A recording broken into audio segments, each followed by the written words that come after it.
गौर किया कि हर साल कैलेंडर तो नया हो जाता है, तारीखें भी बदल जाती हैं, पर क्या हमारा नया साल वास्तव में नया होता है या वही पुराना तनाव, वही पुरानी गप्पें, वही मोबाइल की दुनिया और वही अधूरापन हमारे साथ अगले साल में भी चला जाता है।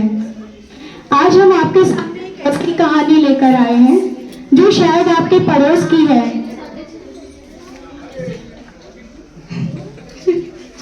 क्या?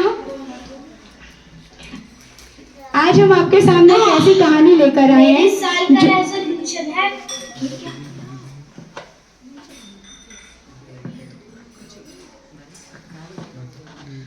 जो शायद आपके पड़ोस की है, आपके परिवार की है या शायद आपकी अपनी है, जहां प्रोटीन और कैलोरीज के बीच उलझे मिस्टर मोटवानी है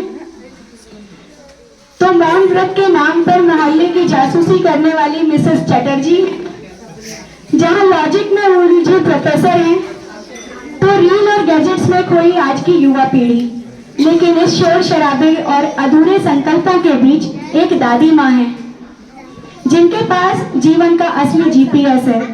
क्या होगा जब इन सबके आधुनिक और फालतू के का सामना कान्हा के धमाल से होगा? क्या भक्ति का सुपर कंप्यूटर आज के एआई को मात दे पाएगा? और क्या इस बार वाकई में नया साल नया बन पाएगा? इन्हीं सवालों के जवाब ढूंढने के लिए दिल थाम कर बैठिए। आ रहा है आपके सामने एक प्रेरणादायक और ठहाकों से भरा नाटक, नया साल कान्हा का धमाल। मेरे साल का रेजोल्यूशन है रोजाना 12 घंटे की गहरी नींद लेना। नींद पूरी होगी तभी तो देश की तरक्की होगी। हो सका हो तो दिन को भी 2-3 घंटे सो लूं। और मेरा लक्ष्य है पबजी में वर्ल्ड रिकॉर्ड बनाना। पढ़ाई तो अगले जन्म में भी कर लेंगे। हे गाइस, मेरा इस साल का रेजोल्यूशन है कि रोजाना 100 रील बनाना, चाहे घर में आग क्यों न लग जाए। कलर एक्सप्रेशन बिगड़नी चाहिए। न्यू ईयर न्यू मी। अरे तुम लोग तो आउटडेटेड हो। तुम लोग अभी भी 2G वाली बातें कर रहे हो। मेरा न्यू ईयर रेजोल्यूशन तो एकदम डिजिटल है। मैंने एक ऐसा ही बॉट बनाया है जो मेरी जगह मेरा होमवर्क करेगा। बस मेरी तो लाइफ सेट है। Smart work. क्या फायदा नया साल आए या पुराना, होमवर्क तो करना ही पड़ेगा। वैसे भी ग्लोबल वार्मिंग बढ़ रही है। अगले साल तक हम वैसे सभी डूब जाएंगे। हैप्पी न्यू ईयर बोलकर झूठ क्यों बोलना? माय गॉड, तुम लोग कितने बोरिंग हो। मेरा लॉजिक तो सिंपल है, जो दिखता है वही बिकता है। मेरा रेजोल्यूशन तो है पेरिस के फैशन स्टेटस को फॉलो करना। और आर्यन, इतना भी नेगेटिव मत बन, मेरे लॉजिक से देख। पेरिस के फैशन स्टेटस को फॉलो करो और खुश रहो। अरे यार, मेरी रेजोल्यूशन लिस्ट कहाँ गई? मुझे तो ये भी याद नहीं कि मैंने उसे लिखा भी था या मैंने उसे खा लिया था। अरे बंटी भैया, आप लिस्ट लिखना नहीं भूले। शायद आपको भगवान मार देना भूल गए। देखा आपने, किसी को सोना है, किसी को रील बनानी है तो किसी को बस डर और निराशा में जीना है। यह है आज के समाज की तस्वीर, जहाँ तकनीक तो हाई फाई है पर मेंटल हेल्थ और आध्यात्मिक ऊर्जा जीरो है। जब तक लक्ष्य में भगवान नहीं, तब तक जीवन केवल भटकाव है।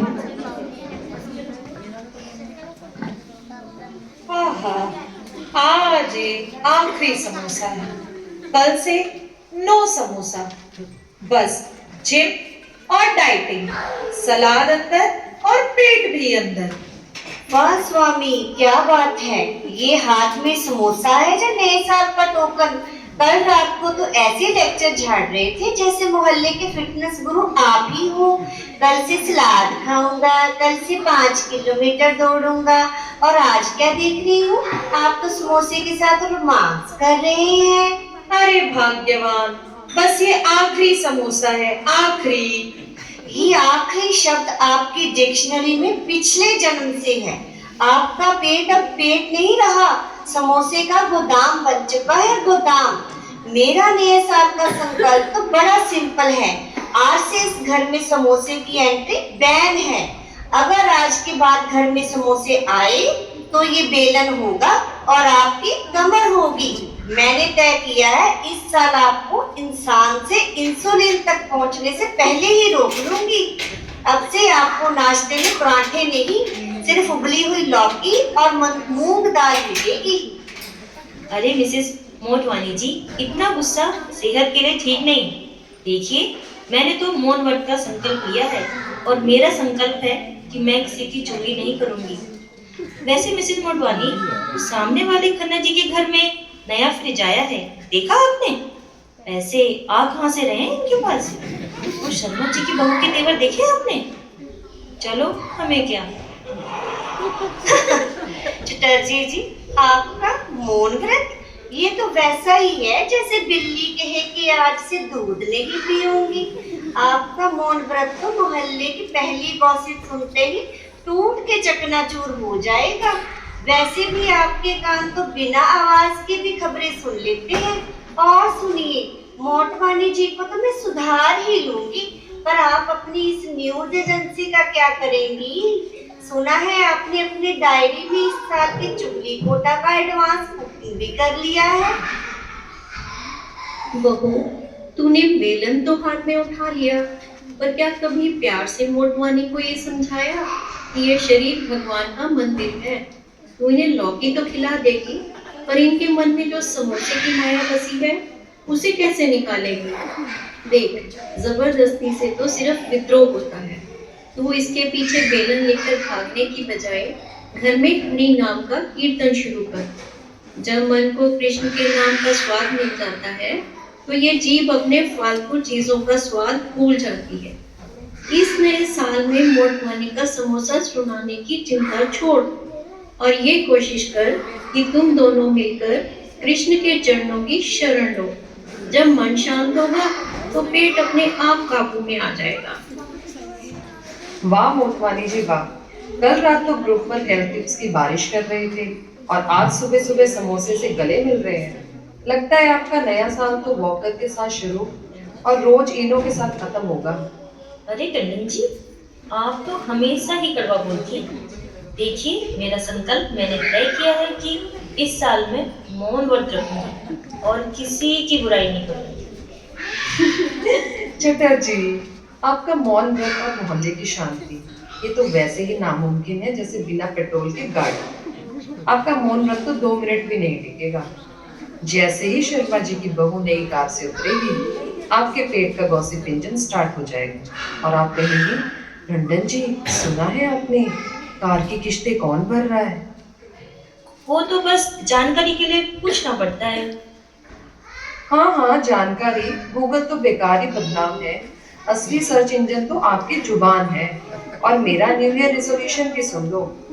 मेरा संकल्प है कि मैं इस साल सच बोलूंगी और सच ये है कि ये आप सबकी नौटंकी अगले 24 घंटे में एक्सपायर होने वाली है। चटर्जी, आपका मौन व्रत आज दोपहर के लंच तक भी नहीं रुकेगा, देख लेना। देखिए, आप सब नया साल चिल्ला रहे हैं, लेकिन क्या किसी ने इसके डायनामिक्स को समझा है? पृथ्वी अपनी दूरी पर 360 डिग्री घूम गई। इसमें नया क्या है? यह तो बस एक ग्रेविटेशनल रूटीन है। मेरा न्यू ईयर रेजोल्यूशन है कि मैं क्वांटम थ्योरी के जरिए यह सिद्ध कर दूंगा कि इंसान का आलस असल में न्यूटन के पहले नियम का पालन है, यानी जब तक बीवी बेलन ना दिखाए पति अपनी जगह से नहीं हिलेगा। प्रोफेसर साहेब, अपनी ये लैब वाली बातें लैब में ही रखा करें, यहाँ आके हमें ज्ञान मत दिया करें। अरे मोटवानी जी, आप समझ नहीं रही। आपका गुस्सा असल में थर्मोडायनेमिक्स का तीसरा नियम है। जैसे जैसे समोसे की हीट बढ़ती है, आपका प्रेशर बढ़ता है। मैं इस साल एक ऐसा मशीन लर्निंग एल्गोरिदम बनाऊंगा जिससे चटर्जी की चुगली की स्पीड और मोटवानी जी के पेट के वॉल्यूम के बीच का अनुपात निकाला जा सके। साइंस है भाई, सब साइंस है। अरे प्रोफेसर साहब, क्वांटम फिजिक्स और थर्मोडायनामिक्स से पेट कम नहीं होगा। ना मिसेस टंडन के ताने और ना ही मिसेस चटर्जी की चुगली छूटेगी। तुम सब नया साल तो मना रहे हो, पर क्या किसी ने नया मन बनाने की भी सोची है? दादी माँ का अनुभव और उनकी भक्ति ही इस घर का असली जीपीएस है। जब विज्ञान और तर्क थक जाते हैं, तब भक्ति का मार्ग प्रशस्त होता है। दादी, मन बदलकर क्या होगा? दुनिया तो वैसे ही खराब रहेगी। बेटा आर्यन, अगर चश्मा गंदा हो तो पूरी दुनिया धुंधली दिखती है। भक्ति मन का लेंस क्लीनर है। जब मन कृष्ण के नाम से साफ होता है तो हर समस्या का समाधान मिल ही जाता है। दादी, भक्ति के लिए कोई ऐप इंस्टॉल करना पड़ेगा क्या? नहीं लकी, ये क्लाउड कंप्यूटिंग नहीं, सोल कंप्यूटिंग है। जैसे मोबाइल को चार्जर चाहिए, वैसे ही हमारी आत्मा को हरे कृष्ण का चार्जर चाहिए। बिना इसके तुम सब 1% बैटरी पर चल रहे हो, इसीलिए जल्दी थक भी जाते हो और गुस्सा भी करते हो। पर दादी माँ, मैं तो सब कुछ भूल जाता हूँ, तो मैं ये मंत्र कैसे याद रखूंगा? बेटा बंटी, तू दुनिया की गंदगी तो सब याद रखता है, इसीलिए भूल जाता है। जब तू कृष्ण का नाम लेगा तो तेरा मन सुपर कंप्यूटर बन जाएगा, क्योंकि कृष्ण ही सारी याददाश्त और ज्ञान के मालिक हैं।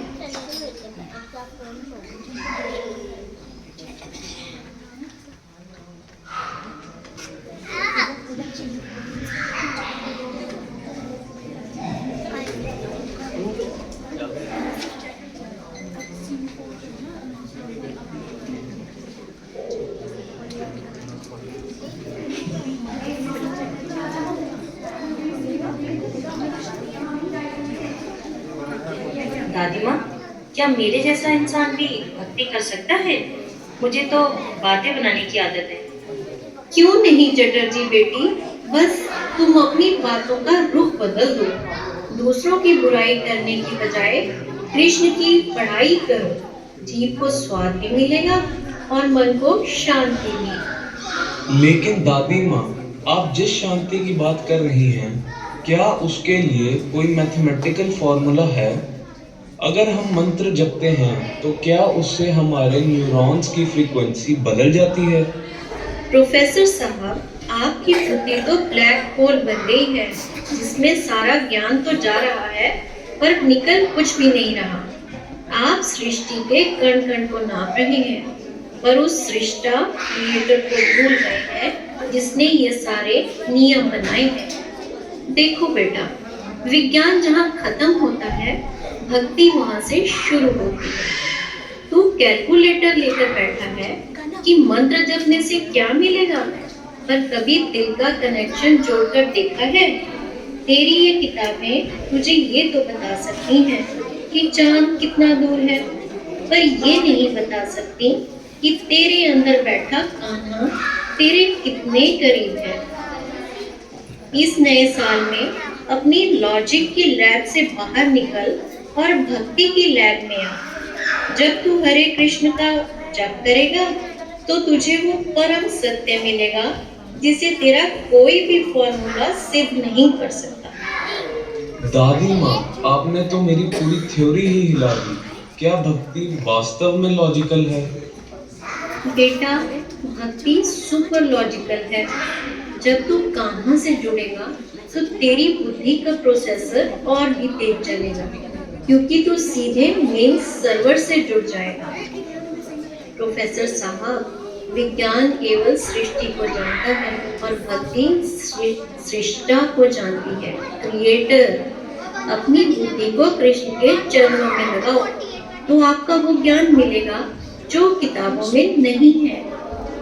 देखा आपने, जहाँ बड़े बड़े सिद्धांत और विज्ञान की जटिल थ्योरीज हार मान लेती हैं, वहीं दादी माँ का सरल विश्वास और भक्ति जीत जाती है।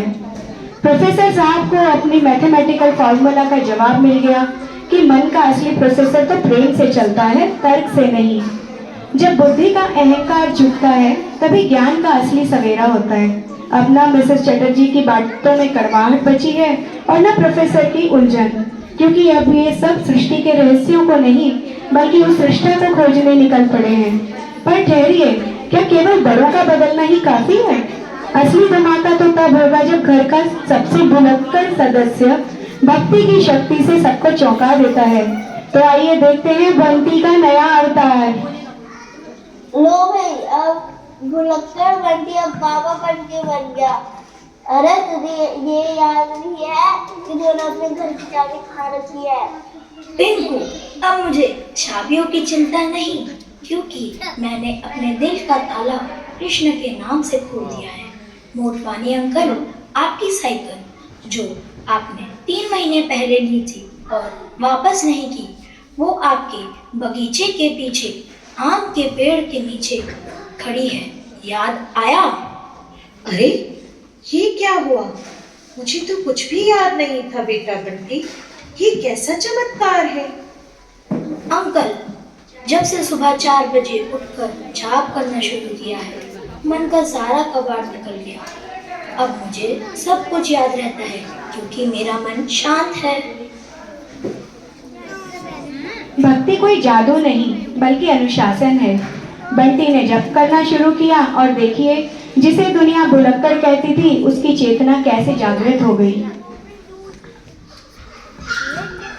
क्या बात है, मोहल्ला है या प्रवचन केंद्र? ये भुलक्कड़ बंटी अब गूगल बंटी बन गया है। दादी माँ, आप भी इन बच्चों को क्या कहानियां सुना रही हैं? नया साल है, इन्हें पार्टी करने दीजिए। ये माला घुमाने से क्या होगा? इनकी एंजाइटी थोड़ी ना चली जाएगी। बेटी टंडन, तू बहुत समझदार है, पर तेरी समझदारी सिर्फ दूसरों के डिफेक्ट ढूंढने में खर्च हो रही है। तू सच बोलना चाहती है ना? तो सबसे बड़ा सच ये है कि तू अंदर से बहुत अकेली और परेशान है। इसीलिए तेरी बातों में इतनी कड़वाहट है। तू दूसरों के संकल्पों पर हंस रही है क्योंकि तुझे डर है कि अगर तूने कोई संकल्प लिया तो तू उसे पूरा नहीं कर पाएगी। अपनी इस तेज बुद्धि को क्रिटिसिज्म में नहीं, कृष्ण नाम में लगाओ। जिस दिन तुम्हारी जुबान से दूसरों के लिए ताने की जगह कान्हा के लिए प्रार्थना निकलेगी ना, उस दिन तुझे असली पीस ऑफ माइंड मिल जाएगा। तू सबको चुप कराती है, एक बार अपने अंदर के शोर को कृष्ण के नाम से चुप करा के देखो, फिर तुम्हें चश्मा लगाने की जरूरत ही नहीं पड़ेगी। सब कुछ खुद ही साफ साफ दिखने लगेगा। दादी माँ, क्या सच में ये हरे कृष्ण महामंत्र मेरी कड़वाहट को मिठास में बदल सकता है? कोशिश तो कर। कृष्णा वो कहते हैं जो बिना कड़वी दवा के हर मर्ज को ठीक कर देते हैं। जब भक्ति का रंग चढ़ता है तो चेहरे का मेकअप फीका पड़ जाता है और मन की निराशा आशा में बदल जाती है। दादी, मुझे समझ आ गया है। Fashion without devotion is just decoration. बिना भक्ति के फैशन तो सिर्फ दिखावा है। असली सुंदरता तो अंदर से आती है ना दादी? दादी, अगर कृष्ण मेरे दोस्त बन जाए तो शायद मुझे दुनिया इतनी बुरी नहीं लगी। क्या मैं भी जब कर सकता हूँ? बिल्कुल बेटा, कृष्णा तो सबके सबसे पुराने और पक्के दोस्त हैं। तो चलिए, इस नए साल में हम केवल दीवारों के कैलेंडर नहीं बल्कि अपनी किस्मत का पन्ना पलटें। आज इन बच्चों और बड़ों ने कृष्ण को अपने जीवन का सेलिब्रिटी बना लिया है। आप कब बनाएंगे?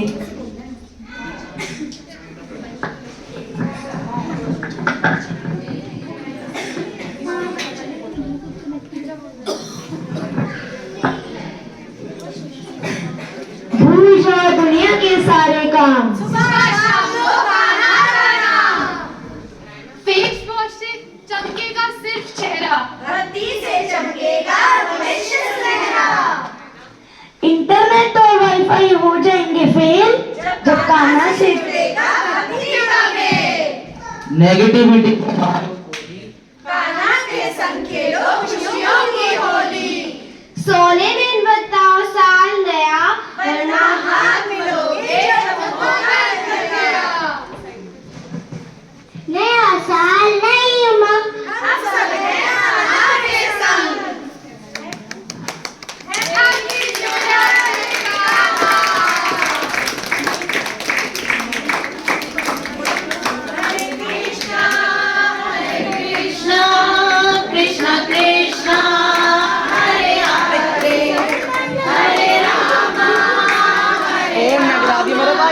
रामा